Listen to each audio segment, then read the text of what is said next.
अस्सलाम वालेकुम नाज़रीन, आऊं अनवर अली सोलंकी ऐं अवां ॾिसी रहिया आहियो सिंधी शूज़ न्यूज़ टीवी। ख़बर शामिल कंदासीं मोरो खां सिटी रिपोर्टर मोहम्मद मुशरफ अली यूसुफ ज़ैजी।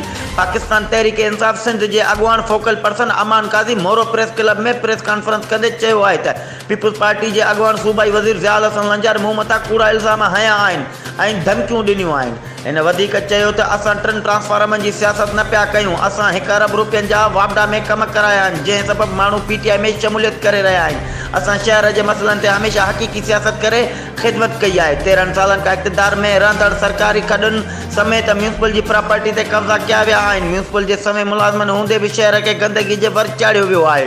बजट किथे ख़र्च थिए थी शहरनि खे ख़बर आहे। प्रोटोकॉल में रही सियासत कंदड़नि जे आसपास बीठल माण्हू नज़र नथा अचनि त उन्हनि छा कयो आहे। वापडा तारुनि में विचड़ी फोत थियल ॾाढो चवाण जे वारसनि खे जल्द इंसाफ़ मिलंदो। शहर जे 40 सालनि खां नाकारा बणियल तारूं असां मुख़्तसर अरसे में तब्दील करायूं आहिनि जीअं ॾाढे चवाण जहिड़ा वाक़िया ॿी अरब न थियनि। ऐं न हिते कॾहिं इलेक्शन में काउंसलर जी बि सीट खटी आहे।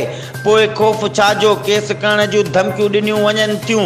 असां हिते इंतकाम वारी सियासत नाहे कई, अवाम जी ख़िदमत करे रहिया आहियूं। जेकॾहिं इहो ॾोह आहे त अहिड़ा ॾोह बार बार कंदा रहंदासीं। मूं आला क़यादत खे आगाह करे छॾियो आहे। फ़ैसिलो ईंदड़ इलेक्शन में अवाम कंदो त केरु कंहिं सां गॾु आहे। असां को बि ग़लति कमु नाहे कयो, असांजा हथ साफ़ आहिनि। जॾहिं त उन मौक़े ते अरशाद सांद समीउल्लाह कलोड़ो, अलाह रखियो कंबो, सनाउल्लाह ज़हरी ऐं ॿिया बि मौजूदु हुआ। वधीक ख़बरुनि ऐं अपडेट्स लाइ ॾिसंदा रहो सिंधी शूज़ न्यूज़ टीवी।